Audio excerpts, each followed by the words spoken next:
దయచేసి అందరూ పరిశుద్ధ గ్రంథాలు తెరిచి దేవుని మాటల్ని ఆలకిద్దాం. ద్వితీయోపదేశ కాండం 31వ అధ్యాయం 17వ వాక్య భాగాన్ని నేను చదువుతాను.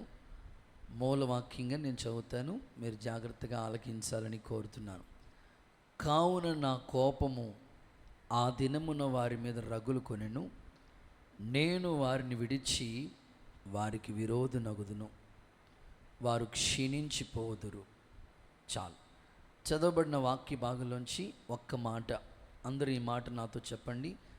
నేను వారిని విడిచి వారికి విరోధనగుదును. చాలు.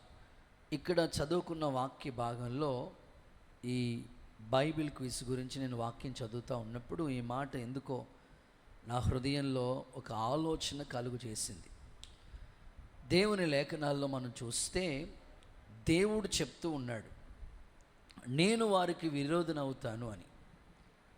ఈరోజు నేను మీకు చెప్పాలనుకున్న సందేశం పేరేమిటంటే, దేవుడు నీకు ఎందుకు విరోధి అవుతాడు?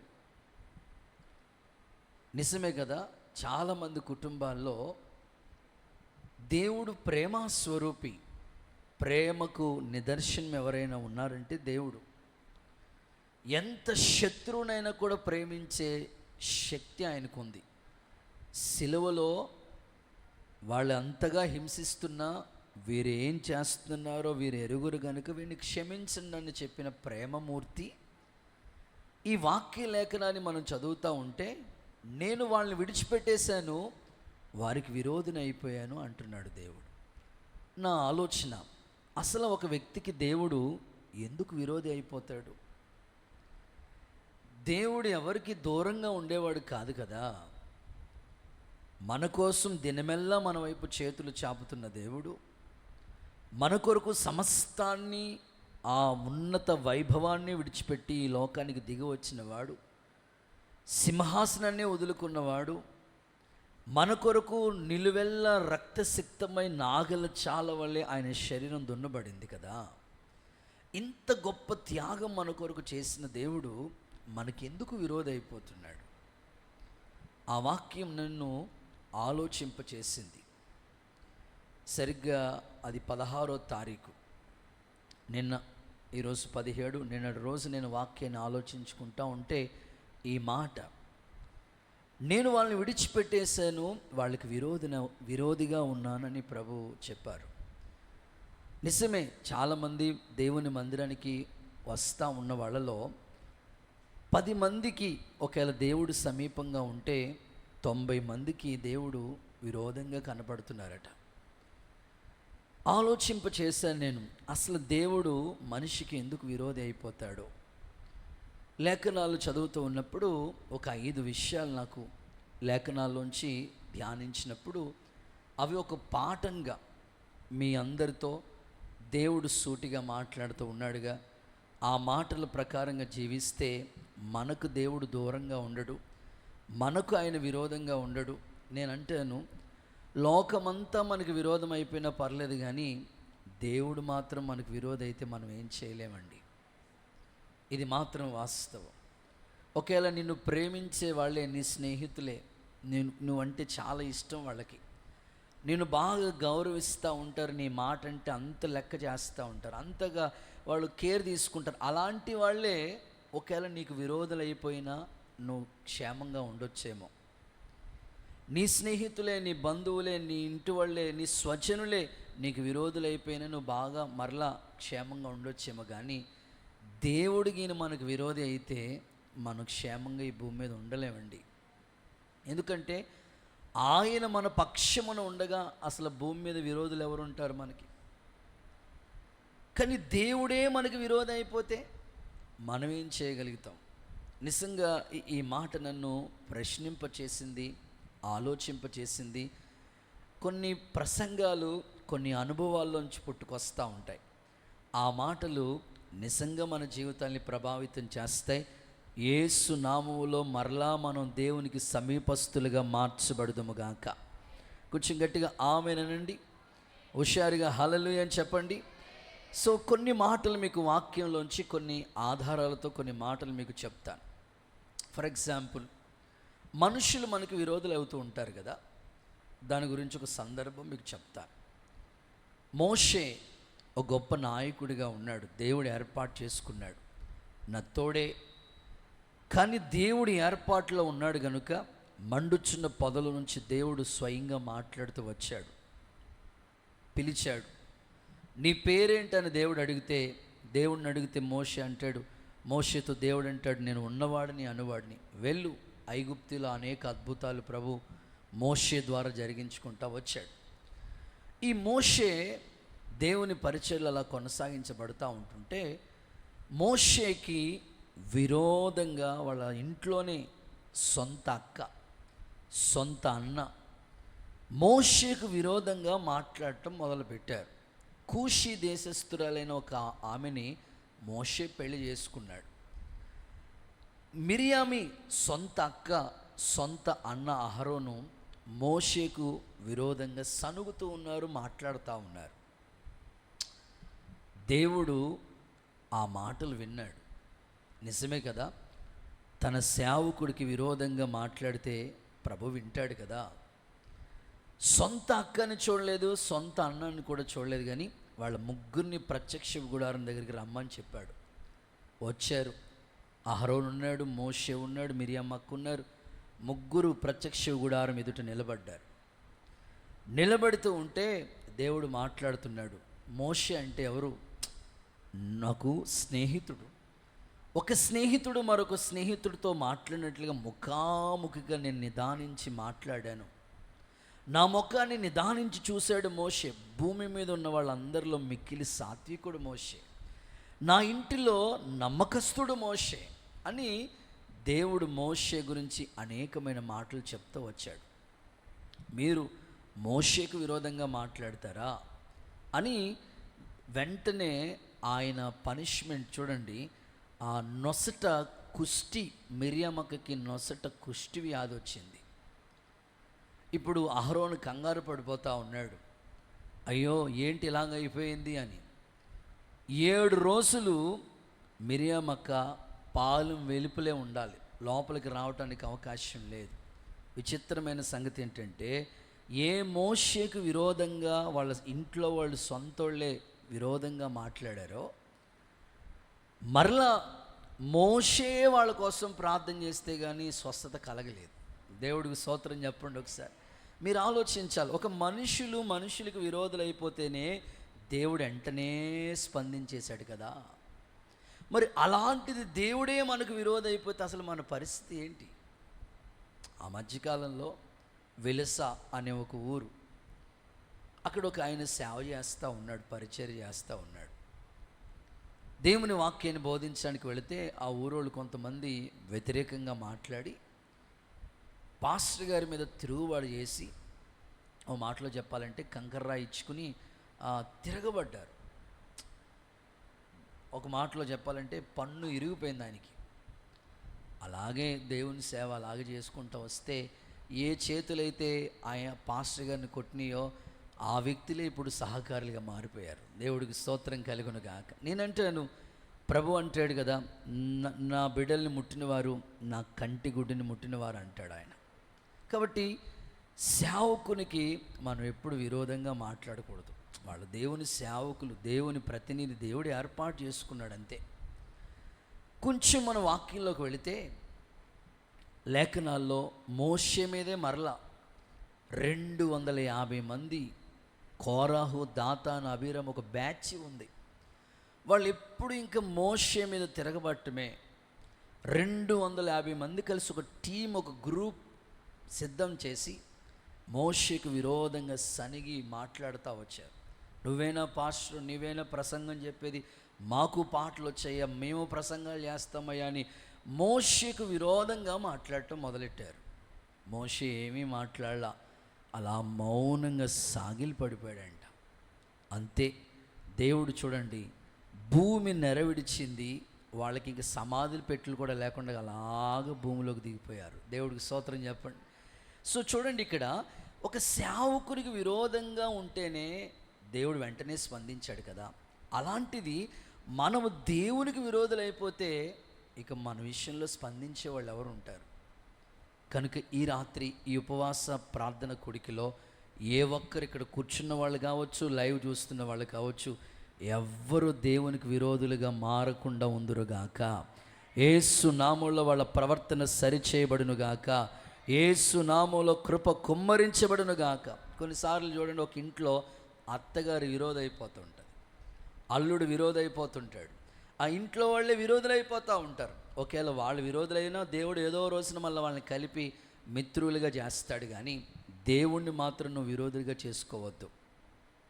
మనుషులు మనస్తత్వాల గురించి చెప్పాలంటే ఈ మధ్యకాలంలో ఒక తల్లి చెప్తా ఉంది, అయ్యా 6 నెలలు కూడా అవ్వలేదండి అయ్యా మా అమ్మాయికి పెళ్లి చేసి, అల్లుడు ఉన్నాడే, ఇప్పుడు మా అమ్మాయితో నేను మాట్లాడుకోకూడదయ్యా? సొంత తల్లిని ఇన్నాళ్ళు కని పెంచి పెద్ద చేసి ఒక ఇంటికి పంపించినప్పుడు కన్న ప్రేమ ఎలా కాదనుకుంటామయ్యా? ఇన్నాళ్ళు ఇంట్లో ఎదిగింది, ఇప్పుడు అత్తోరింటికి వెళ్ళిన తర్వాత కనీసం వారానికి ఒకసారో 2 వారాలకు ఒకసారి కనీసం నెలకు ఒకసారైనా నేను మా కూతురుతో మాట్లాడటానికి లేదయ్యా? మా అల్లుడు ఉన్నాడే, మీ అమ్మతో మాట్లాడొద్దు, మీ నాన్నతో మాట్లాడొద్దు, మీ ఇంట్లో ఎవరితో మాట్లాడకూడదు. ఇంత విరోధం అయిపోయాడయ్యా. ఒకవేళ మాట్లాడాలనుకుని పదే పదే మా కూతురు రిక్వెస్ట్ చేసుకున్నా మా కూతురికి మాత్రం ఫోన్ ఇవ్వడు, ఆయన ఫోన్లోంచే మాట్లాడాలి. మళ్ళీ ఏం మాట్లాడో రికార్డింగ్ ఉంటుంది, ఇంకేం మాట్లాడతాయా కూతురుతో? ఇలా ఉందయ్యా మా ఇంట్లో పరిస్థితులని ఓ తల్లి చెప్తా ఉంది. నిజమే, ప్రస్తుతం సమాజం అలాగే ఉంది. సో లోకంలో ఎంతమంది విరోధులు అయిపోయినా ఏదో రోజు వాళ్ళు మిత్రులుగా మారుతారు. కానీ దేవుడు మాత్రం నీకు నాకు మనలో ఏ ఒక్కరికి విరోధి కాకూడదు. యేసు నామములో ఆయన సమీపస్తుడిగా ఉండునుగాక, ఆయన మనకి స్నేహితుడిగా ఉండునుగాక, ఆయన మన ప్రార్థన ఆలకించే తండ్రిగా ఉండునుగాక. ఆయన మనకి ఎవ్వరు విరోధి అవ్వకూడదు. నా ప్రశ్న, దేవుడు నీకు ఎందుకు విరోధి అవుతాడో ఒక 5 మాటలు నీకు చెప్తాను. ఈ మాటల్లో నువ్వు వింటున్నప్పుడు నీలో ఏదైనా ఒక లోపం కనబడ్డదనుకో, వెంటనే దిద్దుకో, సరిచేసుకో. దేవుణ్ణి నీకు ఒక స్నేహితుడిగా, తండ్రిగా, బంధువుడిగా, ఒక మాటలో చెప్పాలంటే ప్రాణ స్నేహితుడిగా భావించు. అంతేగాని ఆయన నీకు విరోధంగా ఉండకూడదు. ఓకే, దేవుడు నీకు ఎందుకు విరోధి అవుతాడో ఒక 5 మాటలు చెప్తాను, చదవండి. మొదటి మాట, సంఖ్యాకాండం 22వ అధ్యాయం 32వ వాక్య భాగాన్ని చదవగా విందాం. సంఖ్యాకాండం 22వ అధ్యాయం 32వ వాక్యం. ఎవరికైనా అక్కోళ్ళకి ఒక మైక్ ఇవ్వండి అయ్యా, చదివే వాళ్ళకి, లేకపోతే నేనే చదువుకుంటాను. యెహోవా దూత ఇలాగు, యెహోవా దూత ఈ ముమ్మారు ఈ గాడిదని ఎలా కొట్టితివి? ఇదిగో నా ఎదుట నీ నడత విపరీతమైనది గనుక నేను నీకు విరోధనైతే, నేను నీకు విరోధనైపోయాను. దేవుడే మాట్లాడు. ఎందుకు విరోధైపోయాడు దేవుడు? ఒక వ్యక్తికి దేవుడు ఎందుకు విరోధైపోతాడు? మొదటి మాట, సరైన మార్గంలో నడవకపోవటం. మీ పక్క వాళ్ళతో చెప్పండి, షేక్ హ్యాండ్ ఇచ్చి, సరైన మార్గంలో, అందరూ మాట్లాడారు, సరైన మార్గంలో నడవకపోవటం. ఆమేన్. చదువుకున్న వాక్యంలో ఇక్కడ బిలాము చరిత్ర మనకి చాలా సందర్భాల్లో చదివాం. ఒక వ్యక్తికి దేవుడు ఎందుకు విరోధైపోతాడు బ్రదర్ అంటే, వాక్యం అంటుంది సరైన మార్గంలో నడవకపోవటమే.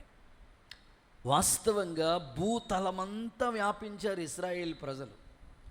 ఎవరో డబ్బు ఆశ చూపించి బాలాక్ అనే రాజు, ఇదిగో వాళ్ళు శపించి వాళ్ళని అన్నాడు. ముందు బిలాం అంటాడు, వీళ్ళు దేవుని చేత ఆశీర్వదించబడిన ప్రజలు, అస్సలు నేను శపించనంటే శపించను అన్నాడు. బిలాము అలా అన్నాడా? మరలా బాలాకు రాజు ఏం చేశాడంటే కొంతమంది పెద్దోళ్ళని ఇచ్చి పంపించాడు. మరలా ఒకసారి రిక్వెస్ట్ చేశాడు, నేను పొరపాటును కూడా వాళ్ళని శపించాను. సో ఇంత జెన్యున్గా, ఇంత పర్ఫెక్ట్గా ఉన్న బిలాము హృదయం ఎలా మారిపోయింది? ఇప్పుడు బిలాము వెళ్ళకూడని మార్గాలు గుండగా వెళతా ఉన్నాడు. అసలు వాళ్ళ భూతలమంతా వ్యాపించారు ఇశ్రాయేల్ ప్రజలు.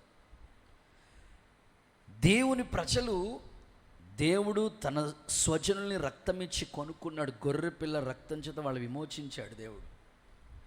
ఇన్ని అద్భుతాలు దేవుని ప్రజలకి దేవుడు జరిగించుకుంటూ వెళుతూ ఉంటుంటే వాళ్ళని శపించడం కొరకు బిలాము తప్పు దారిలో వెళుతూ ఉంటాడు. మధ్యలో దారిలోనే దేవుడు యెహోవా దూతగా ప్రత్యక్షమై, ఇదిగో నువ్వు వెళుతున్న మార్గం సరికాదని అలా అడ్డు పడుతున్నప్పుడు అయినా మార్గం తప్పించుకొని వెళ్ళటానికి ప్రయత్నిస్తాడు.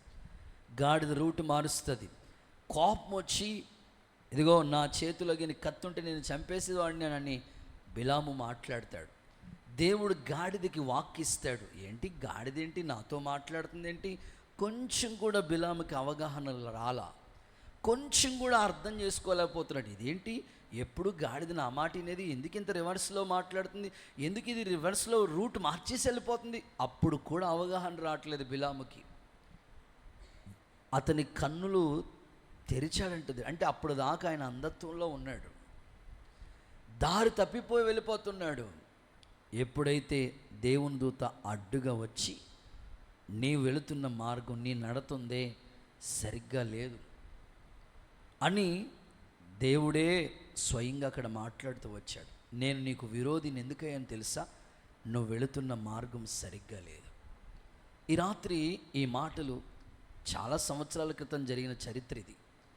ఈ వాక్యాన్ని మనకు అన్వయించుకుందాం. వాక్యం రెండంచుల ఖడ్గం కదా, బోధిస్తున్న నాకు, వింటున్న మీకు, అందరికీ దేవుని వాక్యం సమానమే. మనం వెళుతున్న మార్గం గతించిన 2025 జనవరి నుంచి ఈ ఏప్రిల్ నెల అయిపోయి మే నెలకు వచ్చేసాం.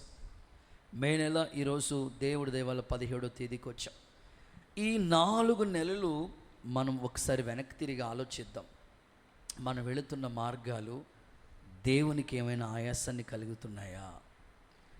దేవుడికి నచ్చని మార్గాలు ఉండగా మనం ఏమన్నా ప్రయాణం చేస్తున్నామా?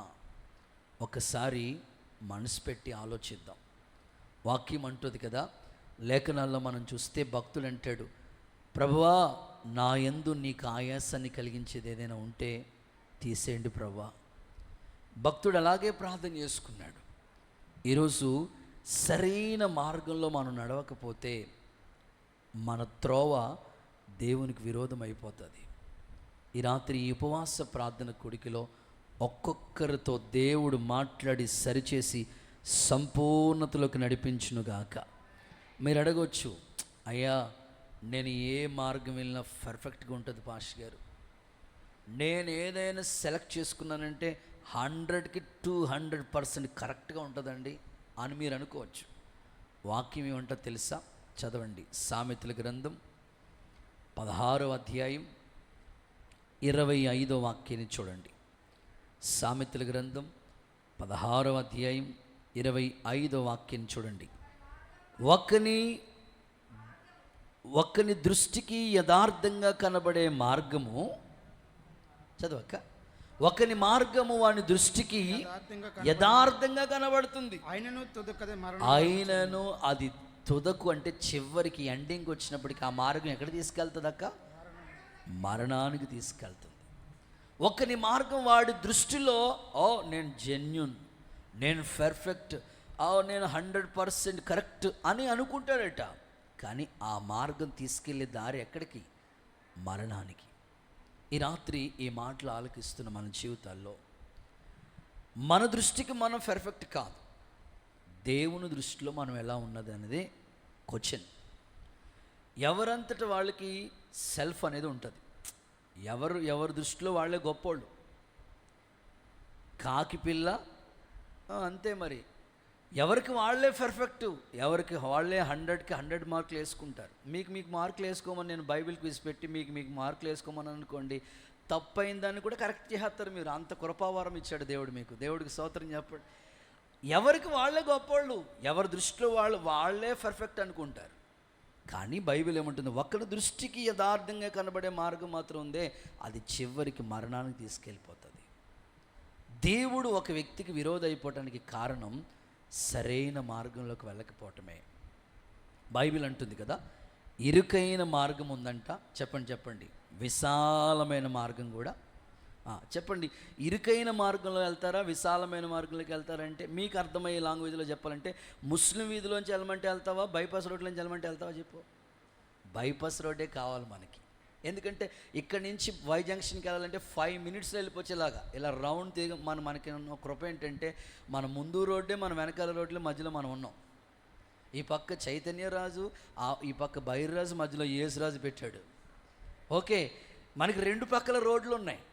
ఇప్పుడు వై జంక్షన్కి వెళ్ళాలంటే మోయస్ గారు మీరు ఎటు వెళ్తారు, 5 మినిట్స్లో వెళ్ళిపోవాలంటే ఇలా బైపాస్ అన్నయ్య, ముస్లిం వీధిలో అసలు ట్రాఫిక్ అన్నయ్య, వెళ్ళను అన్నయ్య అంటారు.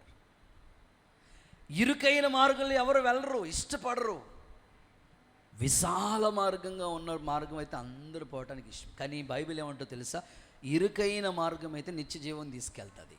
ఇరుకైన మార్గం అంటే సినిమాలు చూడకూడదు, సీరియల్ చూడకూడదు, లోక సంబంధంగా ప్రవర్తించకూడదు, లోకస్తులుగా ప్రవర్తించకూడదు, లోక సంబంధమైనవి ఏవి మనలోకి రాకూడదు. ఇరుకైన మార్గం అది. ఆచారాలు ఉండకూడదు, మూఢనమ్మకాలు ఉండకూడదు, ఎదులు చూడటము, తిథులు చూడటం, నక్షత్రాలు పెళ్లి సంబంధాలకు కూడా నక్షత్రాలు కలవట్లేదు. దేవుడికి స్తోత్రం. పిల్లోడు పుట్టాడంటే అడిగి పేరెట్టాలంటే నక్షత్రం కలవాలి. ఇది విశాలమైన మార్గం. ఇరుకైన మార్గం అనుకోండి, అలా కుదరదు. విశాలమైన మార్గమా, నువ్వు సినిమాలు చూడవచ్చు, బ్రాందీ తాగొచ్చు, విచ్చలవిడిగా ప్రవర్తించవచ్చు, నిన్ను అడిగేవాడు ఉండడు, నిన్ను పట్టించుకునేవాడు ఉండడు. అది విశాలమైన మార్గం. కానీ విశాలమైన మార్గం ఎక్కడ తీసుకెళ్తుందో తెలుసా, నిత్య నరకానికి తీసుకెళ్తుంది. ఇరుకైన మార్గం కొంచెం కష్టంగా ఉన్నా నిత్య జీవానికి తీసుకెళ్తుంది. అందుకనే సరైన మార్గంలో మనం నడిపించబడదుము గాక. కొంచెం గట్టిగా ఆమెనంటారా. ఇందులో ఎగ్జాంపుల్ చెప్పుకోవాలంటే శాంసోన్, తన ఎదుట దేవుడు ఒక మార్గమే ముందుగా తల్లి గర్భంలో ఉన్నప్పుడే మొత్తం ప్లానింగ్ అంతా దేవుడు అతనికి ఇచ్చాడు. అతడు పుట్టుక ఒక ఆశ్చర్యం, అతని జీవితమే ఒక ఆశ్చర్యం. దేవుడు అతనికి ఇచ్చిన బలం చాలా ప్రభావం గలది. 1,000 మంది ఫిలిస్తీన్ని, ఒక మాటలో చెప్పాలంటే ఒక చిన్న పచ్చి గాడిద దవడెముకు తీసుకుని హతమార్చేశాడు చేశాడు. అంత పవర్ఫుల్ మ్యాన్. కానీ తిమ్నాతుకు వెళ్ళకూడదు, గాజాకు వెళ్ళకూడదు, ఆ మార్గాల గుండా అతను వెళ్ళకూడదు అసలు. కానీ వెళ్ళటం వల్లనే, ఆ మార్గాల్లో సమీపించడం వల్లనే దేవుడు అతన్ని విడిచిపెట్టేశాడు. మునుపులాగా బలం ఉంటుందని ఎంత విరచిమ్ముకున్నా బలం లేదు. దేవుడు అతన్ని విడిచిపెట్టేశాడని అతనికి తెలియలేదు. ఈ రాత్రి ఈ మాటలు ఆలకిస్తున్న మీరు, మన ఎదుట నిజమే ఎన్నో ఆలోచనలు వస్తాయి, ఎన్నో మార్గాలు వస్తాయి. అవి కాదు, ఒక సరైన మార్గం. సరైన మార్గం గురించి మాట్లాడాలంటే లేఖనాల్లో చూస్తే ఎలియాజర్ వాళ్ళ గురువుగారు, వాళ్ళ యజమానుడి కొడుకుకి పెళ్లి సంబంధం కోసం వెళ్ళేటప్పుడు ఇలాగ ప్రార్థన చేస్తాడు. ఒంటెల్ని మోకరింపచేసి, నేను వెళుతున్న మార్గం బాగుండాలయ్యా, నేను వెళుతున్న మార్గం అద్భుతంగా సెలెక్ట్ అవ్వాలి. ప్రార్థన చేసుకుని వెళ్ళాడు, ఒక మంచి దారిలో తీసుకెళ్ళాడు. వెళ్ళిన సంబంధం కరెక్ట్గా సూటబుల్, సరైన మార్గంలోనే నడిపించాడు. చూద్దాం అన్నమాట. ఆదికాండ గ్రంథం 24వ అధ్యాయం 48వ వాక్యం చూడండి. ఆదికాండం 24:48. నా తల వంచి యెహోవాకు మొక్కి, అబ్రహాము నా యజమాన్ దేవుడైన యెహోవాకు స్తోత్రం చేసి తిని. ఓకే, ఏలయనగా ఆయన నా యజమాని యొక్క సహోదరుని కుమార్తె అతని కుమారునికి తీసుకొచ్చినట్లు సరైన మార్గమునందు నన్ను నడిపించాను. అంటే ఆయన వెళ్ళిన మార్గమే సెలెక్టెడే సరైన మార్గం. ఇంకొక మాట చెప్తాను మీకు, సరే చేతులు ఎత్తి హల్లెలూయా చెప్పండి. ఇప్పుడు చాలామంది పిల్లలు 10th క్లాస్ పరీక్షలు పాస్ అయ్యి ఇంటర్మీడియట్ చదువుదామా, ఏం చదువుదామని ఇప్పుడు ప్రస్తుతానికి వాళ్ళు మూమెంట్స్ అలా ఉంటాయి.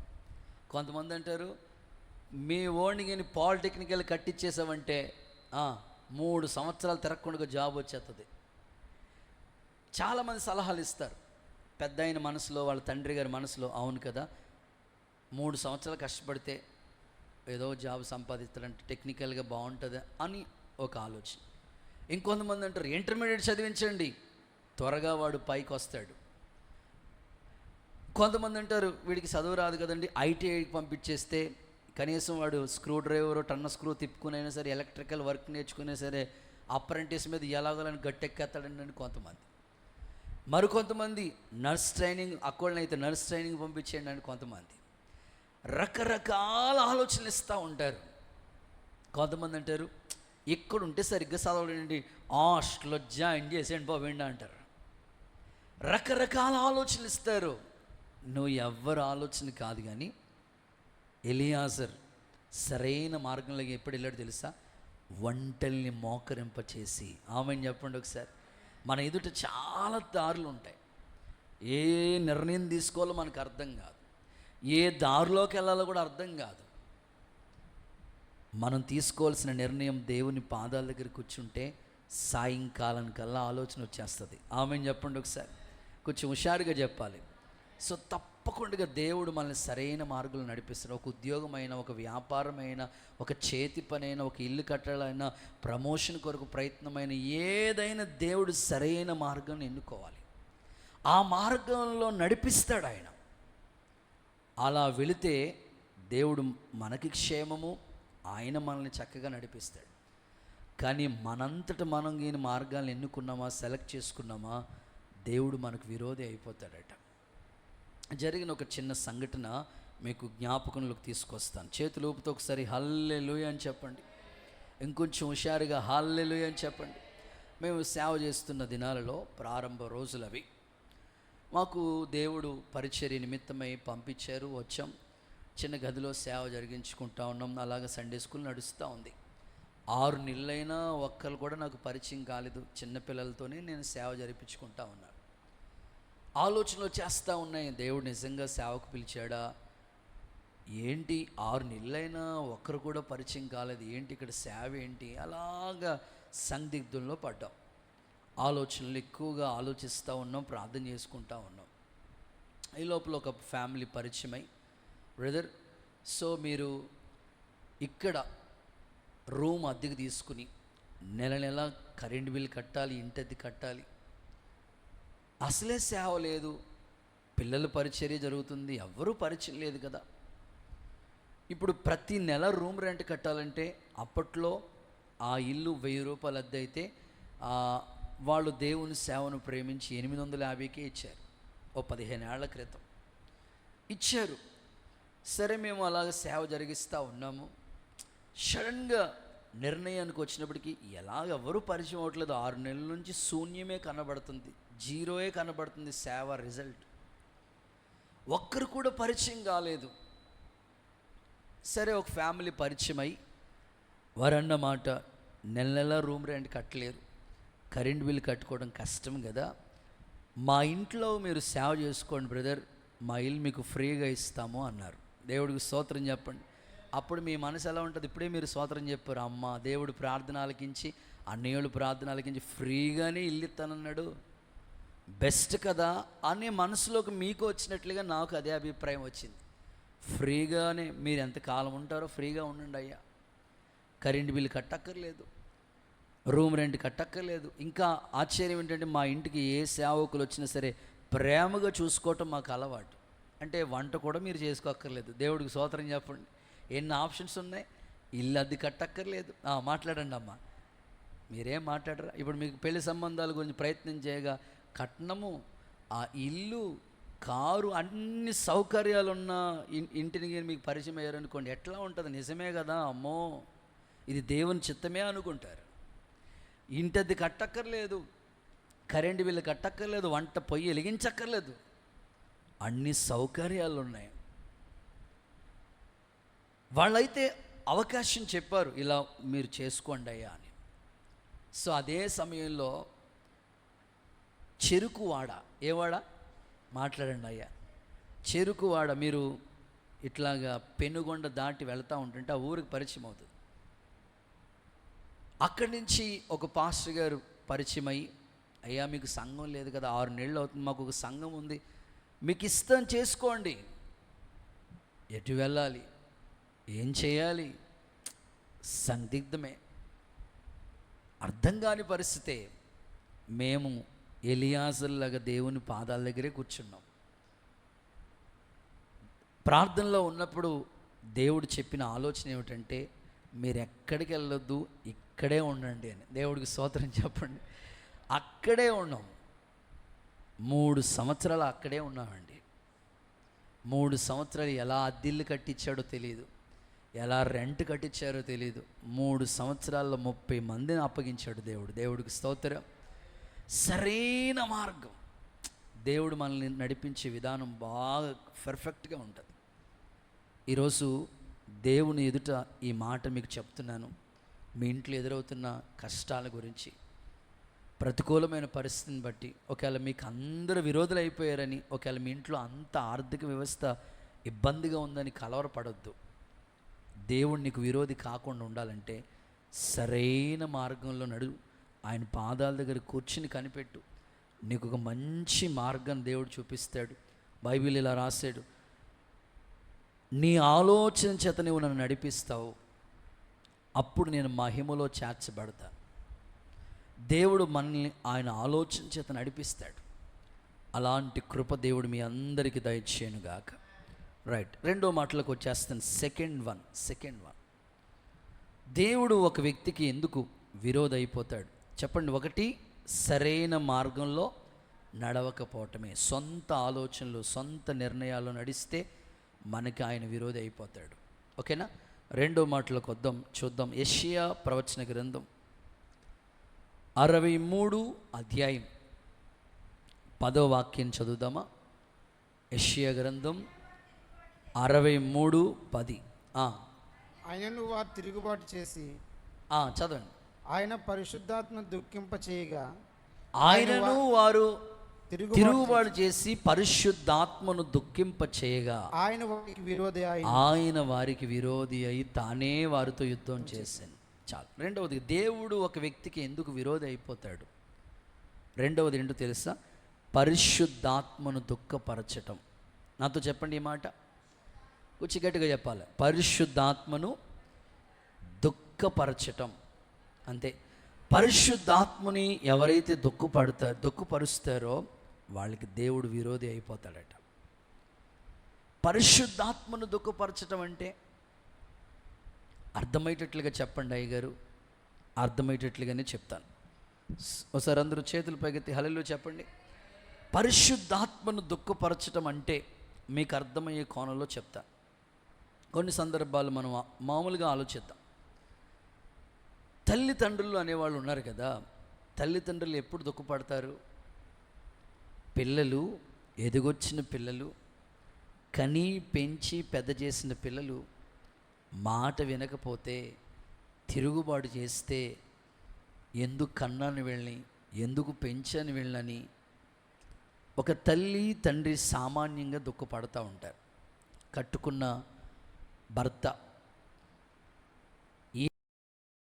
గురించి పట్టించుకోకుండా, పోషించకుండా, ఏ మాత్రం కొంచెం గురించి, కుటుంబాన్ని గురించి, పిల్లల గురించి ఏం ఆలోచన లేదనుకోండి, వచ్చిన డబ్బులంతా, సంపాదన అంతా తాగేసి కుటుంబాన్ని ఏ మాత్రం పట్టించుకోవట్లేదనుకోండి, ఆ భార్య పడే దుఃఖం అంతా ఇంత కాదు.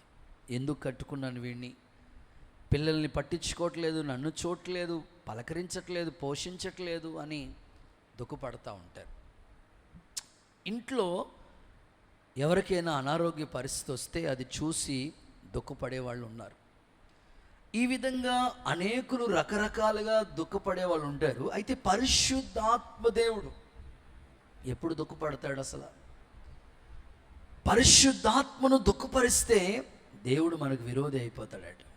అసలు ఆత్మదేవుడు ఎందుకు దుఃఖపడతాడు అనే ఆలోచనతో కొద్దిసేపు దేవుని మాటలు మీకు ఇందులో చెప్తాను. ఎఫెసీయులకు రాసిన పత్రికలో ఈ మాటలు రాసి ఉన్నారు. చూడండి, ఎఫెసీయులకు రాసిన పత్రిక 4వ అధ్యాయం 29-30 వచనాలు చూస్తే అక్కడ పరిశుద్ధాత్ముడు ఎందుకు దుఃఖపడతాడో అక్కడ ఇలా చెప్పారు. చూడండి, ఎఫెసీయులకు రాసిన పత్రిక 4వ అధ్యాయం 29-30. వినువారికి మేలు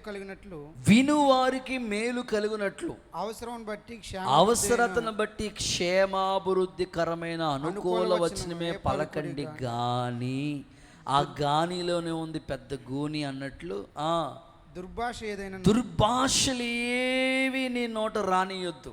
దేవుని పరిశుద్ధాత్మను దుఃఖపరచొద్దు. అంటే ఆత్మదేవుడు ఎప్పుడు దుఃఖపడతాడో తెలుసా? ఏ దుర్భాషలు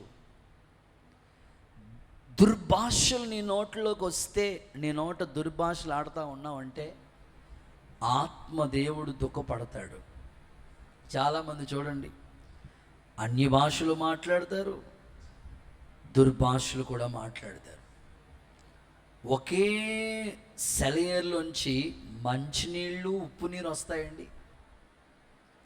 మరి ఒకే నోట్లోంచి దుర్భాషలు అన్య భాషలు ఎట్లా వస్తున్నాయి అంటే, నీ ద్వారా ఆత్మదేవుడు దుఃఖపడుతున్నాడు.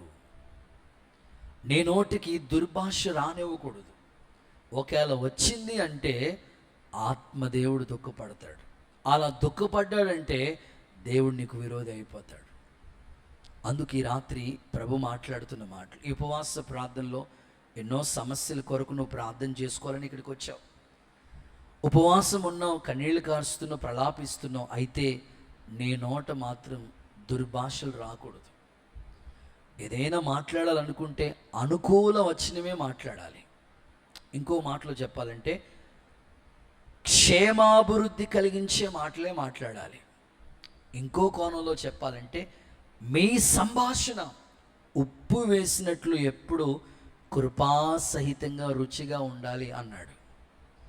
ఎవరైనా ఇద్దరు వ్యక్తులు మాట్లాడుకుంటూ ఉంటే ఆ మాటల్లో కృపాసహితం సంభాషణ వాక్యంలోంచే రావాలి. ఏ మాటలైనా సరే అంతకు మించి మాట్లాడేటట్లుగా మన జీవితాలు ఉండకూడదు. ఒకేలా ఇలా మాట్లాడితే దేవుని ఆత్మను దుఃఖపరుస్తూ ఉన్నాం.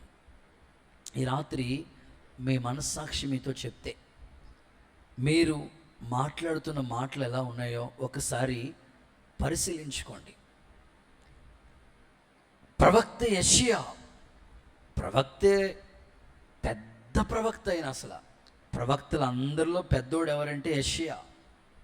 యేసు ప్రభు పుట్టు గురించి మాట్లాడాడు, మరణాన్ని గురించి మాట్లాడాడు, పునరుద్ధానాన్ని గురించి మాట్లాడాడు. 700 సంవత్సరాల క్రితమే ఈ మాటలన్నీ చెప్పాడు.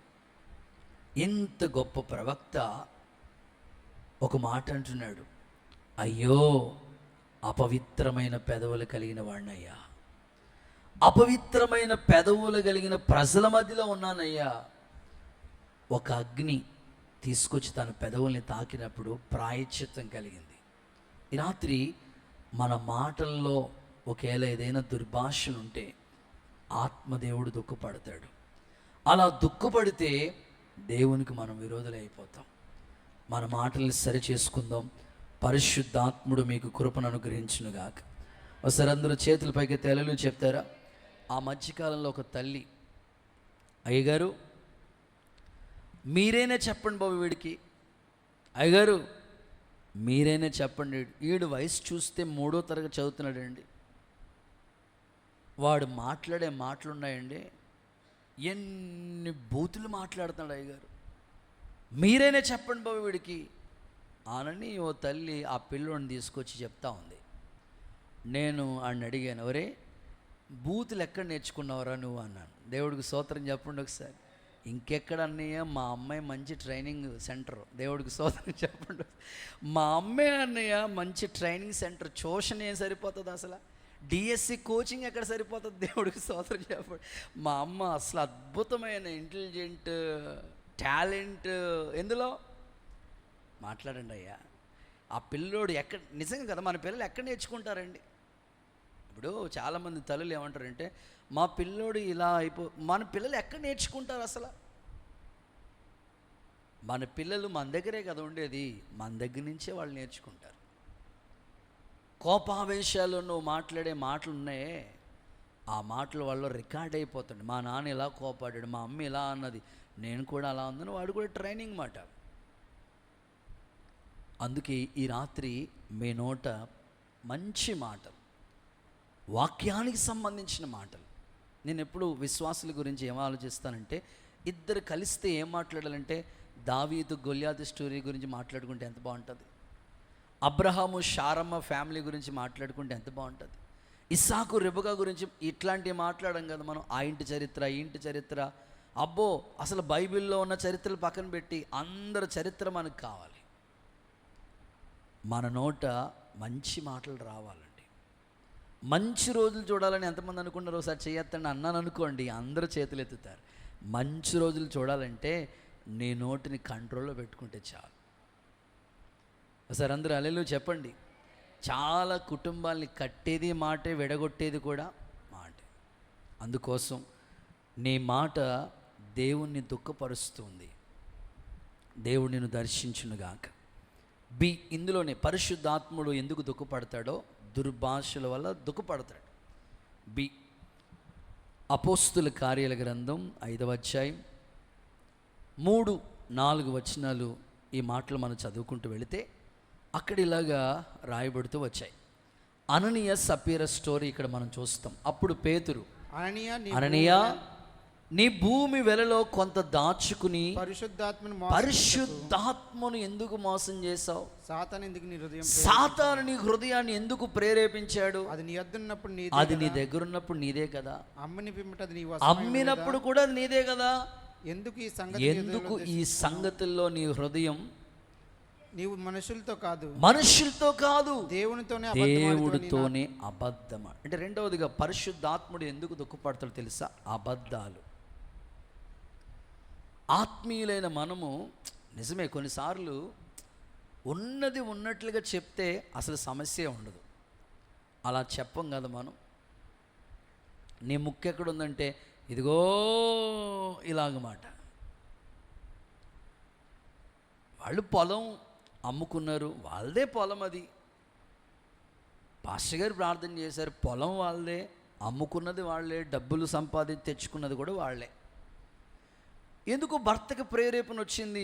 అయ్యో దేవుడికి ఎంతో కొంత చేయాలి కదా, దేవుని పని కూడా అని తీసుకొచ్చి కొంత భాగాన్ని అయ్యి చేతిలో పెట్టాడు, పాస్టర్ గారి చేతిలో. సరే పాస్టర్ గారు అన్నారు, ఇంతకే అమ్మావా అన్నాడు. క్రైస్తవులకు ఉండే మహా అద్భుతమైన కృప ఏమిటంటే నిజం చెప్పరంట, అబద్ధం కూడా చెప్పరంట. అంత అద్భుతంగా మాట్లాడతారంట. చెప్పండి ఒకసారి. నిజము చెప్పరు, అంత అద్భుతంగా మాట్లాడతారు. ఇంకా మాట్లాడే అబద్ధం చెప్తే అతుక్కున్నట్టుంటుందంట. అంత అలా మాట్లాడతారట. అననే చెప్తున్నాడు, ఇంతకే అమ్మవయ్యా. వెంటనే చెప్తున్నాడు పేతురు, నువ్వు ఎందుకయ్యా పరిశుద్ధాత్మను దుఃఖపరుస్తావు? ఎందుకయ్యా ఆత్మదేవుని మోసం చేస్తావు? నీ దగ్గర ఉన్నప్పుడు నీదే అది. నేనేం అడగలేదు కదా, నువ్వేదో తీసుకొచ్చావు. ఇంత అంటే ఇంత అని చెప్పాల్సింది కదా.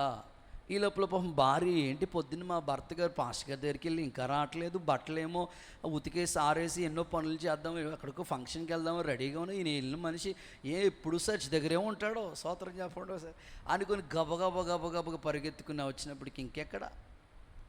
ఆవిడ కూడా నేను అనుకుంటాను, భార్యాభర్తలు ఇద్దరు ఎంత పర్ఫెక్ట్గా ఉన్నారు. ఏ విషయంలో మాట్లాడండి, ఎంత స్ట్రాంగ్గా ఉన్నారు వీళ్ళు. అసలు ఇద్దరు ఒకే మాట మీద అబద్ధం విషయాల్లో ఎంత కరెక్ట్గా నిలబడ్డారండి వాళ్ళు. ఇద్దరి అడ్రస్ లేకుండా పోయినట్టు అయిపోయింది కదండి. అననీయ పాతి పెట్టబడ్డాడు, సపీరా లేదు. ఈరోజు మీరు ఆలోచించుకోండి, దేవుణ్ణి దుఃఖపరిచే అబద్ధమైన, దేవుణ్ణి దుఃఖపరిచే దుర్భాషలైన మీ నోట రాకూడదు. అప్పుడు ఒకవేళ వస్తే దేవుడే మీకు విరోధి అయిపోతాడు. దేవుడు విరోధి అయిపోతే ఎంత ప్రార్థన చేస్తే పరలోకం చేరుతుంది ఆ ప్రార్థన? ఎన్ని రోజులు ఉపవాసం ఉంటే ఆయన సన్నిధికి ఆ విన్నపం తీరుతుంది చెప్పండి. అందుకనే ముందు ఈ విషయాలు సరి చేసుకుని దేవునికి సమీపస్తులుగా మారుదాం. అట్టి కృప దేవుడు మనకి దయచేయునుగాక. హుషారుగా ఆమెనండి ఒకసారి. మూడవది, థర్డ్ వన్, దేవుడు మనకి ఎందుకు విరోధి అవుతాడు? ఇర్మియా గ్రంథం 50వ అధ్యాయం 31వ వచనం. ఇర్మియా పుస్తకం 50వ అధ్యాయం 31వ వచనం. సైన్యములకు అధిపతిగా యెహోవా వాక్కు ఇదే, గర్విష్ఠుడా నేను నీకు విరోధినవుతాను. చాలు. మూడవది గర్వం. చెప్పండి, గర్వం. బోధిస్తున్న నేనైనా వింటున్న మీరైనా ఏముందనండి మనం గర్విస్తాం? అసలు మనలో ఏముందండి? ఏమీ లేదు. అందుకే ఆయన ఆ పాట రాసుకున్న, నాలో ఏమి చూసి నీవు ఇంత ప్రేమ. అసలు మనలో ఏముందండి? అసలు మట్టి మనుషులు మనం. అసలు ఏం నథింగ్ అసలు మనం. కానీ అన్ని లోకంలో సామెత ఉంటుంది కదా, అన్నీ ఉన్న విస్తరాక అంటే ఎప్పుడు అనిమనిగా ఉంటుందంట. ఒక విస్తరాకులో చూడండి, అన్నం వేసావు, పప్పు వేసావు, ఆవకే పచ్చడి వేసావు, అన్నీ ఉన్నాయి, ఆ ఆకు ఎగరదు. అన్నీ ఉన్నాయి కాబట్టి అలాగే ఉంటుంది. కానీ ఏమీ లేని విస్తరాకు చూడండి, ఆ ప్లేట్లు, ఆ భోజనం టేబుల్ మీద నువ్వు ఖాళీ విస్తరాకు వేసావు అనుకోండి, ఎగిరెగిరి పడతా ఉంటుంది. మన దగ్గర ఏమీ లేదండి, నథింగ్. కొంతసేపు కనబడి అంతలో మాయమైపోయి ఆవిరి వంటిది జీవితం. ఏమున్నదని మనం అతిశయించడానికి ఏముందండి? ఏమీ లేదు. కానీ ఈరోజు క్రైస్తవ్యంలో ఎక్కువ శాతం గర్వం అనే ఆ భయంకరమైన ఆయుధం దేవుడికి దూరంగా చేసేస్తూ ఉంది, దేవునికి విరోధిగా మార్చేస్తూ ఉంది. ఈ రోజుల్లో చాలామంది తమకున్న బలాన్ని బట్టి గర్విస్తూ ఉన్నారు, తమకున్న ఐశ్వర్యం అనే డబ్బును బట్టి గర్విస్తూ ఉన్నారు, తమకున్న అందచందాలను చూసి గర్విస్తూ ఉన్నారు, తమకున్న పేరు ప్రఖ్యాతులను చూసి, తమకున్న హోదాను చూసి, తమకున్న తలాంతులను చూసి, తమకున్న సౌకర్యాలు చూసి ఎందరో గర్వించుచున్న వాళ్ళు ఉన్నారు. అసలు దేవదూతలన్నిటిలో కూడా లూసిఫర్ ప్రధాన దూత. దేవుణ్ణి ఆరాధించే విషయంలో చాలా ఒక అభిషేకించబడిన కేరూబు. కానీ మనసులో గర్వం. ఎట్లా తెలుసా? దేవుని సింహాసనం కంటే నా సింహాసనాన్ని ఎత్తుగా చేసుకుంటాను. గర్వించటం వలనే లూసిఫర్ పైనుంచి కిందకి పడిపోయాడు. ఈరోజు మన గర్వం మనల్ని, అందుకే కదా నాశనానికి ముందు గర్వం నడుస్తుందట. అందుకే మనలోకి గర్వం రానివ్వకుండా దేవునికి విరోధంగా చేసేసే ఆ గర్వాన్ని ముందే మనం పాతిపెట్టేస్తే గర్వం మనలోకి రాకుండా సంపూర్ణ కృపకు దేవుడు పాత్రులుగా మార్చునుగాక. కొంచెం గట్టిగా ఆమెన్ చెప్పండి. వాక్యంలో ఈ విధంగా రాయబడి ఉందండి. కొంతమంది కట గర్వాంధులు అయిపోతారంట. గర్వాంధులు అంటే అంధత్వం అంటే గుడ్డితనం. గర్వం అనేది ఒక వ్యక్తిని గుడ్డితనంలోకి తీసుకెళ్ళిపోతుందంట. అందుకు ఈ రాత్రి మీరు చేసుకోవాల్సిన తీర్మానం, ప్రభా నాలో ఏముందయ్యా, ఏదో నీ కృప చెప్పున ఇంతవరకు మమ్మల్ని బ్రతికించావు, కరోనాలోనే కొట్టుకుని పోవాలి మేమయ్యా, ఏదో ఒక అవకాశం ఇచ్చావు నీ పని చేయటానికి, నీ పాత్రలుగా వాడటానికి, లేకపోతే మేము మా కుటుంబంగా కట్టుకోవడానికి ఒక అవకాశం ఇచ్చావు అని దేవుని దగ్గర ఎప్పుడు వినయ మనస్కులై తగ్గించుకునే ఉండాలి. మనం ఎంత ఎత్తుకు దేవుడు మనం తీసుకెళ్ళిపోయినా ఇంకా కిందకి తగ్గించుకోవడానికి, నేల మట్టుకు తగ్గించుకోవడానికి ఇష్టపడాలి. పరిశుద్ధాత్ముడు అలాంటి కృప మనకు అనుగ్రహించునుగాక. కొంచెం గట్టిగా ఆమేన్ చెప్పండి. ఇదే ఇర్మియా గ్రంథంలో చూడండి, మనలో గర్వం ఉంటే దేవుడు ఎంతగా బాధపడతాడో తెలుసా? 13:17 చూడండి. ఇర్మియా 13:17. అయినను మీరు ఆ మాట వినల, నా మాటలు విననల్లని ఎడల మీ గర్వాన్ని బట్టి, మీ గర్వాన్ని బట్టి నేను చాటుకెళ్ళి ఏడుస్తాడంట దేవుడు. అమ్మో ఎంత బాధండి. దేవుడట మనం గర్విస్తూ ఉంటేనంట చాటుకి వెళ్ళిపోయి ఏడుస్తూ ఉంటాడంట. అందుకే ఎప్పుడు కూడా అతిశయం మనలోకి రానివ్వద్దు. ఎంత స్థాయికి దేవుడు మిమ్మల్ని తీసుకెళ్ళినా, ఒకవేళ మీకు శాలరీ పెరిగిందనుకోండి, సరే అందరూ హల్లెలూయా చెప్పండి. శాలరీ పెరుగుతుంది. కొంతమందికి శాలరీలు పెరుగుతూ ఉంటాయి ఉద్యోగాలు చేసేవాళ్ళకి. ఓకే ప్రభా కేవలం నీ కృపయా అనుకోండి అంతే. ఒకవేళ మీరు అద్దింట్లో ఎన్నాళ్ళు ఉండి దేవుడు దైవాలు ఒక సొంత గృహం ఇచ్చాడు, దేవా నీ కృప అనుకోండి అంతే. ఒకవేళ నీ పిల్లలు మంచి పొజిషన్లో ఉన్నారు, దేవా నీ కృప అనుకోండి. మంచి మార్కులు వచ్చినాయి, దేవా నీ కృప అనుకోండి. మంచి కుటుంబాన్ని దేవుడు మీకు ఇచ్చాడు, దేవా నీ కృప. మంచి పిల్లల్ని దేవుడు ఇచ్చాడు, దేవా నీ కృప. అంతకు మించి ఏమీ లేదు. ఓకే, మీరు మంచిగా పాటలు పాడగలరు, దేవాని కృప. మంచిగా దేవుని పనిలో మీరు వాడబడగలరు, దేవాని కృప. అంతే, అంతకు మించి మీ నోటి ఇంకొకటి రాకూడదు. మిమ్మల్ని కూడా చాలామంది పొగుడుతూ ఉంటారు. దేవుడికి స్తోత్రం చెప్పండి ఒకసారి. లోకంలో ఫ్యాన్స్ ఉన్నట్లుగా సంఘాల్లో కూడా ఫ్యాన్స్ ఉంటారు. దేవుడికి స్తోత్రం చెప్పండి ఒకసారి, గట్టిగా చెప్పండి అమ్మా.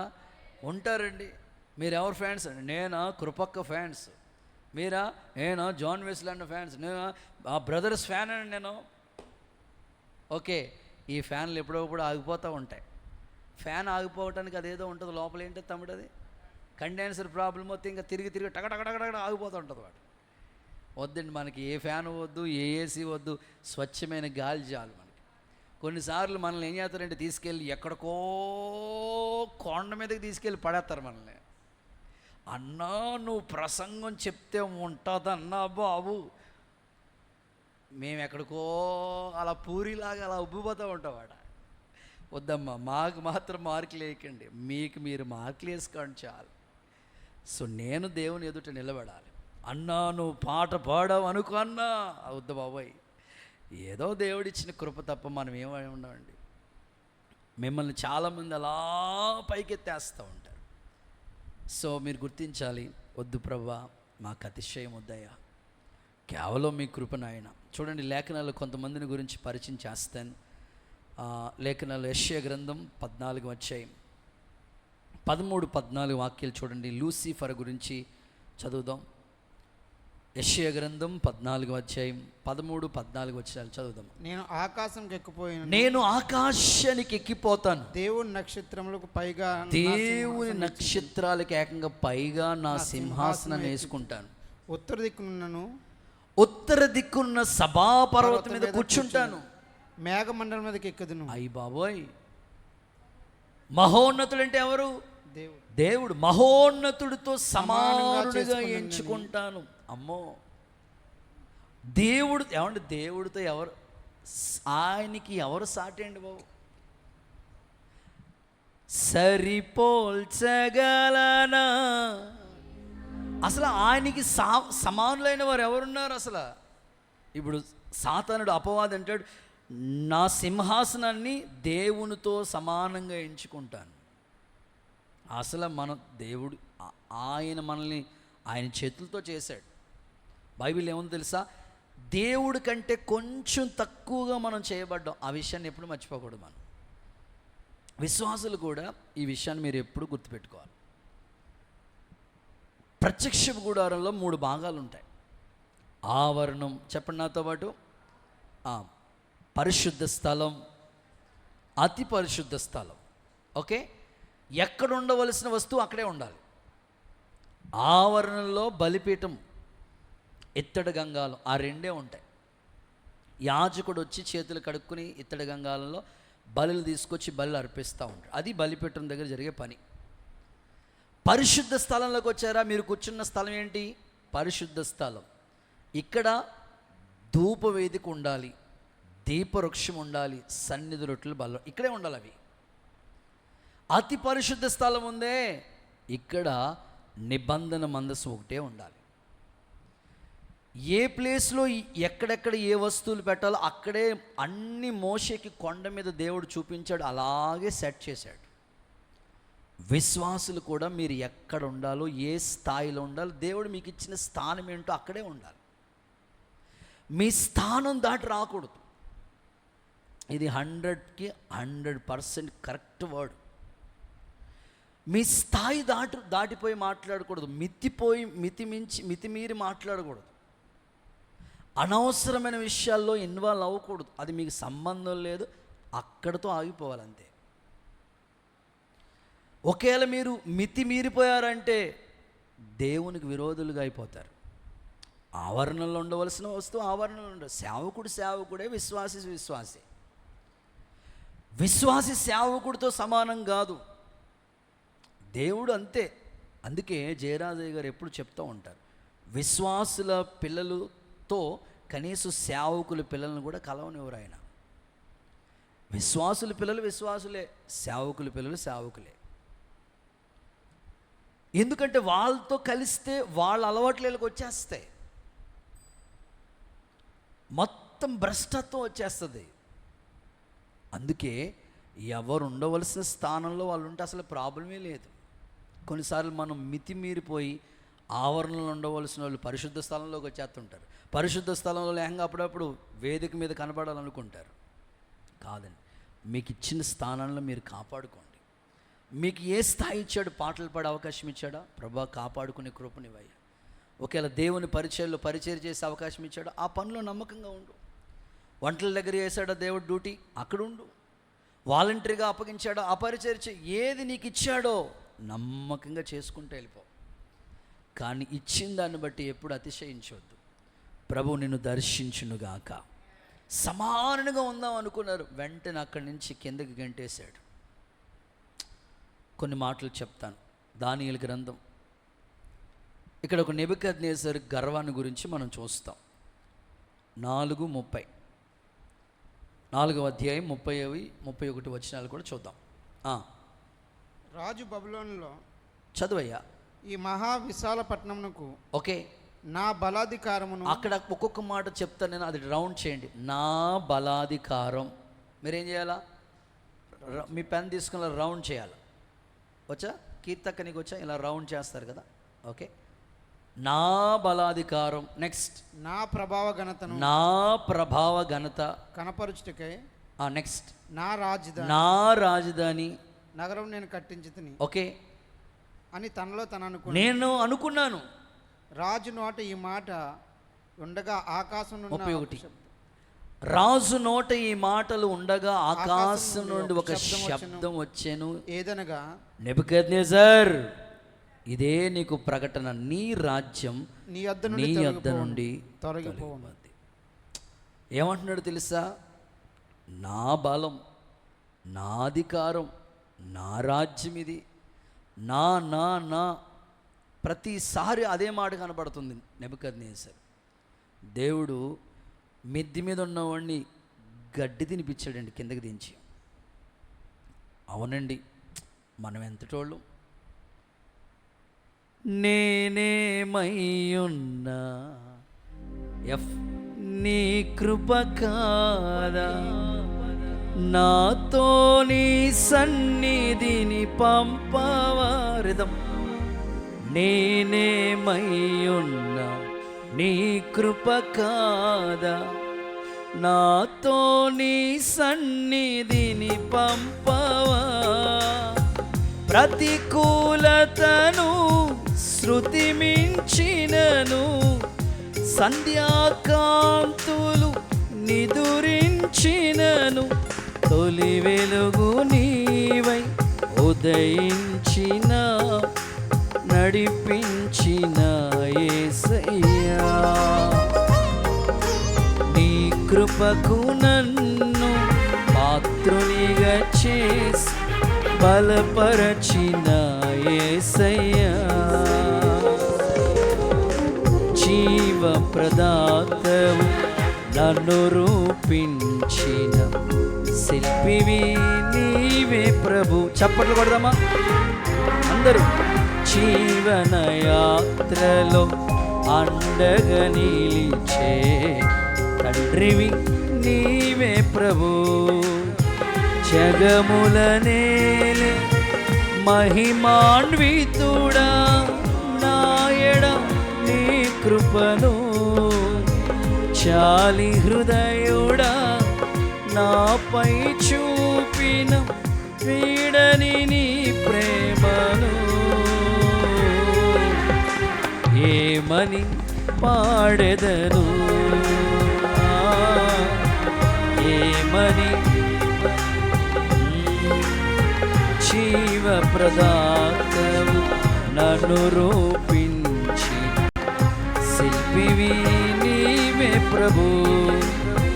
జీవన యాత్రలో అండగా నిలిచే తండ్రివి నీవే ప్రభు. హల్లెలూయా, హల్లెలూయా. ప్రభు మనందరికీ ఆయన కృపను అనుగ్రహించునుగాక. దినవృత్తాంతాలు 2వ పుస్తకం 26:16. ఇక్కడ ఒక వ్యక్తి కనిపిస్తాడు. ఆయన పేరు ఉజ్జియా. ఈయన కూడా రాజే. ఎన్ని విధాలుగా దేవుడు ఆశ్చర్యకరమైన సహాయం ఆయనకి చేశాడు. 26:16 అయితే అతడు స్థిరపడిన తర్వాత మనస్సులో గర్వించి చెడిపోయాను. ఎవరితడు? ఉజ్జియా. సో ఈ వ్యక్తి జీవితంలో కూడా అతని జీవితంలో పాడైపోవటానికి గర్వమే. ఈ రాత్రి దేవుని సంధిలో ఉజ్జియాకి దేవుడు ఆశ్చర్యకరంగా సహాయం చేసేవాడట. అన్ని విధాలుగా దేవుణ్ణి ఆశ్రయించినంత కాలం వర్ధిల్లాడంట. అద్భుతంగా ఉన్నాడు ఉజ్జియా. కానీ అతడు మనస్సులో గర్వించడం వల్ల చెడిపోయాడు. ఈ రాత్రి ప్రార్థన చేసుకుందాం, ప్రభా మనస్సులో కూడా గర్వం రానివ్వద్దు. పైన కొంతమంది పైకి గర్వంగా కనపడతారు, కొంతమంది మనస్సులో గర్వపడతారు. అది కూడా ప్రభా నా మనసులో కూడా గర్వం రానివ్వద్దు. స్థిరపడిన తర్వాత ఆ మాట మీరు టిక్ చేసుకోవాలి. అంటే అంతవరకు అభివృద్ధి లేదు, అంతవరకు ఏమీ లేవు. ఒక స్థితి దేవుడు ఇచ్చాడు. ఇచ్చిన తర్వాత ఆ స్థితిని చూసి దేవుని సందులో మనం అతిశయించడానికి మనలో ఏమీ లేదు. ప్రభు అంటాడు కదా, యెహోవా ఇచ్చాను. చెప్పండి. అంతే. ఆ ఇచ్చిన దేవుడికి తీసుకోవటం కూడా తెలుసు. ఏంటంటే ప్రభు కృప, ఆయన ఇచ్చాడు అనుకుని అలాగ ముందుకు సాగిపోవటం. కాబట్టి ఇచ్చిన వాటిని బట్టి కూడా మనం అతిశయించకూడదు. దేవుని కృపలో మనమందరం నడిపించబడదుము గాక. దేవుడు మనకి సమీపంగానే ఉండాలి, కానీ దూరమై విరోధంగా ఉండకూడదు. అలా ఉండకూడదంటే గర్వానికి నీ హృదయంలో చోటు ఇవ్వకూడదు. ఓకే, 3 విషయాలు చెప్పాను. ఇక 4, 5 రిఫరెన్స్లు ఇచ్చేసి త్వరగా ముగింపులోకి తీసుకొస్తాను. యెహెజ్కేలు 4వ మాట ఇది. యెహెజ్కేలు గ్రంథం 14వ అధ్యాయం 13వ వాక్యం. యెహెజ్కేలు ప్రవచన పుస్తకం 14:13. యెహెజ్కేలు 14:13 చదవక. నరపుత్రుడా, ఏ దేశమైతే విశ్వాసఘాతమై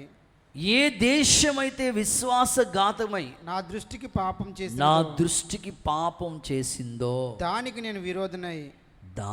నేను విరోధనై ప్రాణాధారమగు ఆహారం లేకుండా చేసి కరువు పంపించి మనుషులను పశువులను నిర్మూలన చేసేదను. చూసారా దేవుడు మాట్లాడుతున్న మాట. 4వది పాపము. అక్కడ చెప్తూ మాట అంటాడు, వాళ్ళకి ఆధారమే లేకుండా చేస్తాను. నరపుత్రుడా, విశ్వాసఘాతుకులైపోయారు వీళ్ళు. నా దృష్టిలో వాళ్ళు పాపం చేసి వాళ్ళకి ఆధారంగా ఉన్నవన్నీ తీసేశాడండి దేవుడు. ఈ రాత్రి మరొక మాట, పాపము కూడా దేవుడికి నిన్ను విరోధిగా చేసేస్తుంది.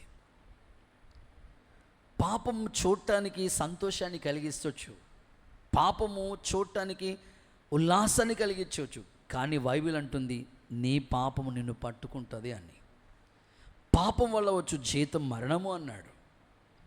అందుకే భక్తుడైన పౌలు ఇలాగ అనేకమైన మాటలు చెప్తూ, నా శరీరములో పాప నియమం ఒకటి ఉన్నది, నేను మేలు చేయాలనుకున్నాను కానీ కీడే చేస్తూ ఉన్నాను.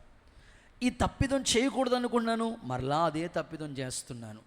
ఈ పాప నియమం తీసేసే ప్రభువా అని దేవుని దగ్గర ఆయన పశ్చాత్తాపడుతూ వచ్చాడు. ఈ రాత్రి దేవుని సంధిలో కూర్చున్న మనం అందరం, మందిరంలో అందరూ మహిమ కలిగిన సన్నిధిలో కూర్చున్నాం. ఓకే, దేవుని మందిరంలో ఉన్నంతసేపు బాగానే ఉన్నారు. ఇంటికి వెళ్ళిన తర్వాత మీ తలంపులు, వారం రోజుల తర్వాత మరలా దేవుని సంధికి వస్తారు. ఈ వారం రోజుల్లో ఎంతమంది స్నేహితులు పరిచయం అవుతారు, ఎంతమంది బంధువులు, అనేక స్థలాలకి మీరు వెళుతూ ఉంటారు. మీ ఆలోచనలు మారిపోతూ ఉంటాయి. పాపము దేవుడికి నిన్ను విరోధిగా చేసేస్తూ ఉంది. కయ్యను చూడు, సొంత తమ్ముణ్ణే చంపేశాడు. దేవుడు ఒకటే అన్నాడు, నువ్వు సత్క్రియం చేసి ఉంటే వాకిట పాపం పొంచి ఉండదు అన్నాడు. అంటే సత్క్రియ చేయకపోవటం కూడా పాపమే. పాపం అంటే రకరకాల పాపాలు ఉన్నాయి. కోపం పాపమే, విగ్రహారాధన పాపమే, పాపపు సంబంధమైన ఆశలు పాపమే, సత్క్రియ చేయకపోవటం కూడా పాపమే, ఆజ్ఞ అతిక్రమమే పాపం. అందుకని పాపం దేవునికి నిన్ను దూరం చేసేస్తుంది. అందుకే యోసేపుని తీర్మానం చూడండి, ఈ దుష్కార్యం నేను చేసి దేవునికి విరోధన అయిపోతానని ఆయన గుర్తించి ఆ పాపానికి దూరంగా వెళ్ళిపోయాడు కాబట్టి సింహాసనం దక్కింది. మిగిలిన అన్నదమ్ములందరూ పాపంలోనే ఉన్నారు. రూబేన్ ఉన్నాడా, వాళ్ళ తండ్రి పరుపుని అపవిత్రపరిచాడు, క్యారెక్టర్లెస్, సరిగ్గా ఆయన లైఫ్ లేదు. షిమ్యోను లేవి ఉన్నారా, ఇద్దరు నరహంతుకులే, ఊరిని మొత్తం తగలబెట్టేశారు. ఒక్కొక్కడు మెంటాలిటీ. కానీ యోసేపు వాళ్ళ మధ్యలో వాళ్ళ అమ్మ స్వభావం రాలేదు, వాళ్ళ నాన్న స్వభావం రాలేదు, వాళ్ళ అమ్మ రాహేలు దొంగ, ఆ స్వభావం రాలేదు, వాళ్ళ నాన్న యాకోబు మోసగాడు, ఆ స్వభావం రాలేదు. యోసేపు జీవితం చూస్తే ఎంత అద్భుతంగా ఫలించడు కొమ్మగా మారిపోయాడు. ఈ రాత్రి నా ఆశ, నువ్వు ఎంతగా పాపానికి దూరంగా ఉంటావు దేవుడు నీకు అంత దగ్గర అవుతాడు. ఒకవేళ నువ్వు పాపానికి దగ్గర అయిపోతూ ఉంటుంటే దేవుడు నీకు దూరం అయి విరోధి అయిపోతాడు. ఈ రాత్రి నీ హృదయాలు యేసు నామములో కట్టబడునుగాక. చూడండి ఈ మాట, ఆదికాండం 39:9 చదువుదాం. ఆదికాండం 39:9 చదువుదాం. త్వరగా తీయాలి. ఆదికాండం 39:9 చదువుదాం ఒకసారి. నిన్ను తప్ప మరి దేనిని నాకు అప్పగించలేదు కాబట్టి నేను ఇలా అంటాను, ఇంత ఘోరమైన దుష్కార్యం చేసి దేవునికి విరోధంగా, ఆ మాట దేవునికి విరోధంగా పాపము కట్టుకుంటాను. ఇంత దుష్కార్యం అంటే దేవునికి నేను దూరం అయిపోతాను. నిజమే, మన గుండెల్లో కూడా ఈ భయం ఉండాలి. నిజమే, దేవునికి మనం దూరం అయిపోతే మనం ఇంకేం చేయగలుగుతాం? అందుకే ప్రభా, ఈ పాపానికి నన్ను దూరంగా పెట్టండి, ఈ పాపిష్టి లోకంలో పవిత్రంగా బ్రతకడం నాకు నేర్పించాయా. నువ్వు తీర్మానంలోకి వస్తే ప్రభు నిన్ను దర్శించి ఆత్మీయంగా నడిపించునుగాక. ఓకే, ఇంకొక మాట, 1 సమూయేలు 12:23 కూడా చదువుతాం. పాపాన్ని గురించి చెప్తాను. 1 సమూయేలు 12:23. నా మట్టుకు నేను మీ నిమిత్తం ప్రార్థన చేయటం మానేస్తే దేవుడు దృష్టిలో నేను పాపం చేసినోడిని. అంటే ప్రార్థన చేయకపోవటం కూడా పెద్ద పాపం. పొద్దున్నే ఉదయకాలం స్తోత్ర ప్రార్థన. ఇప్పుడు సెలవులు కదండి, డ్యూటీలు ఉన్నప్పుడు దొరకట్లేదు, ఇప్పుడు ఖాళీగా ఉన్నప్పుడు కూడా దొరకట్లేదు. ప్రార్థన చేయకపోవడమే పెద్ద పాపం. చూడండి, ఎవరైనా విశ్వాసులు కానీ పరిచారకులు కానీ మందిరం దగ్గరికి వచ్చారనుకో, ప్రార్థన చేద్దాం పట్టుకు వచ్చి అక్కడ వేసాను అనుకోండి, వెళ్ళిపోతానన్న పని ఉందని అంటారు వాళ్ళు. అసలు నువ్వు ప్రార్థన చేయకపోవడమే పెద్ద పాపం. దేవుని సన్నిధిలో నీకు ఒక ఆయుష్ ఇచ్చాడు, ఆరోగ్యం ఇచ్చాడు, బలం ఇచ్చాడు, కుటుంబాన్ని ఇచ్చాడు. దేవునికి దూరం అవ్వద్దు. దేవుడు నిన్ను దర్శించి ఆయనకి దూరం కాకుండా, ఆయనకి విరోధం కాకుండా ప్రార్థనలో పోరాడి ఎఫ్రాలాగా మనం మార్చబడదుముగాక, కృప పొందుదుముగాక. రైట్, ఇక చివరి మాట, ఆఖరి మాట రిఫరెన్స్ ఇచ్చి ముగిచ్చేస్తాను. యెహెజ్కేలు ప్రవచన పుస్తకం 13:8, 13వ అధ్యాయం 8వ వాక్యం. ప్రభువైన యెహోవా ఇలాగు సెలవిస్తున్నాడు, వ్యర్థమైన మాటలు పలుకుచు నువ్వు వ్యర్థంగా మాట్లాడుతూ నిరర్ధకమైన దర్శనాలు కంటున్నావు కనుక నేను నీకు విరోధినవుతాను. ఇదే ప్రభువు యెహోవా వాక్కు. సో 5వది ఏంటంటే వ్యర్థమైన దర్శనాలు అనండి. కొంతమందికి దర్శనం వేరు, కలలు వేరు. కళ అంటే ఏంటి, దర్శనం అంటే ఏంటి అంటే, యోధా పత్రిక చెప్పినప్పుడు చెప్పాను, కళ అంటే నిద్దట్లో ఉన్నప్పుడు వచ్చేది కళ. యాకోబు చూడండి, పడుకున్నాడు, అప్పుడు కళ వచ్చింది. ఒక ఆకాశానికి పట్టి పెద్దనిచ్చిన దేవదూతలు ఎక్కుతున్నారు, దిగుతున్నారు, దేవుడిచ్చాడు వాగ్దానాలు. తూర్పు ఉత్తర నలుదిశలో నువ్వు వ్యాపిస్తావు, నీతో చెప్పింది నెరవేర్చే వరకు విడవ, ఎన్నో మాటలు చెప్పాడు. ఇది కళ. దర్శనం అంటే ఏంటో తెలుసా? మెలకుగానే ఉంటావు, ప్రార్థనలో ఉంటూ కనిపెడుతూ మెలకుగా ఉంటావు, అప్పుడు వస్తా చూసావా, వాటి దర్శనాలు. ఫర్ ఎగ్జాంపుల్ జకరియా మందిరానికి వెళ్ళాడు, ప్రార్థనలోనే వంతు ప్రకారంగా వెళ్ళి ప్రార్థన చేస్తూ ఉన్నాడు మందిరంలో, అంతే దర్శనమందు దేవదూత కనపడ్డారు. జకరియా, నీ ప్రార్థన వినబడింది, నీ కడుపున నీ కుటుంబంలో చక్కని కుమారుడికి, కుటుంబంలో ఒక యోగ్యుడు, ఓ మాటలు చెప్పాలంటే మండుచు ప్రకాశించే దీపం లాంటి కొడుకు నీకు పుడతాడు. అది దర్శనం. కానీ చాలామంది విశ్వాసుల కుటుంబాల్లో వ్యర్థమైన దర్శనాలు, ఆ వ్యర్థమైన దర్శనాలు దేవుడికి నిన్ను దూరంగా చేసేస్తున్నాయి. కొంతమంది చూడండి, పట్ట పగలే కళ్ళగానే వేస్తూ ఉంటారు వాళ్ళు. కొంతమంది పొద్దున్న చూసారంటే సాయంకాలం కళ్ళకు చేస్తుంటారు వాళ్ళు. ఎలా ఉంటారంటే వాళ్ళ మెంటాలిటీ వ్యర్థమైన దర్శనాలు. ప్రసంగి అదే చెప్పాడు ముందే, విస్తారమైన పనులుంటేనంట స్వప్నాలు వస్తాయంట. కొన్ని మాటలు చూపిస్తాను చూడండి వ్యర్థమైన దర్శనాల గురించి. ఇర్మియా 14:14. ఇర్మియా 14:14. ఇట్లా నేను ప్రవక్తలు నా నామమును బట్టి అబద్ధాలు ప్రకటించున్నారు. ప్రవక్తలు అబద్ధాలు ప్రకటిస్తున్నారు, నేను వారిని పంపలేదు, నేను అసలు పంపలేదు, వారికి ఆజ్ఞ ఇవ్వలేదు, వారితో మాట్లాడలేదు, వారు అసత్య దర్శనాలు, ఏ సత్య దర్శనాలు, అసత్య దర్శనాలు, శకునాలు, మాయతంత్రమును, తమ హృదయంలో పుట్టిన వంచననే ప్రకటిస్తున్నారు. అక్కడ చూడండి, అసత్య దర్శనాలు అంట. చూడండి, ఇప్పుడు ఇవి ఎక్కువైపోతున్నాయి. నా కుమారుడా, ఇంకేస్ రక్తమే చేయం. ఇంకా అసత్య దర్శనాలు, వీటి మీద జనాలు ఫోకస్ పెడతా ఉన్నారు. ఒక ఆయన అయితే ఏకంగా ఏటీఎం పిన్ నెంబర్ కూడా చెప్పేస్తున్నాడు, నీ అకౌంట్లో ఎన్ని డబ్బులు ఉన్నా కూడా చెప్పేస్తున్నాడు. అలా అయిపోయింది ఇప్పుడు. ఏంటో దాని మీదే మనసులు ఫోకస్ పెట్టేస్తారు. ఇంకో మాట చూడండి, విలాప వాక్యాలు 2:14. విలాప వాక్యాలు 2:14. త్వరగా చూడాలి.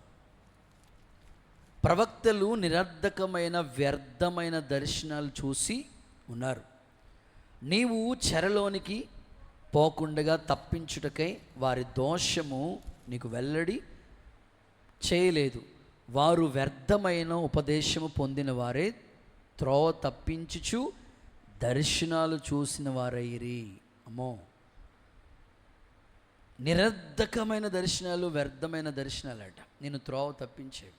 అందుకే అలాంటి క్రియలకి దేవుడు దూరంగా ఉంటాడు. అందుకే మీరు ఇలాంటి వాటి మీదకి మీ మనసు వెళ్ళనివ్వకూడదు. వాక్యమే ఎప్పుడు 100% నిలబడేది వాక్యమే. ప్రవచనాలైనా భాషలైనా కొంతకాలానికి మరుగైపోతాయి, కానీ వాక్యం ఎల్లప్పుడూ నిలిచి ఉంటుంది.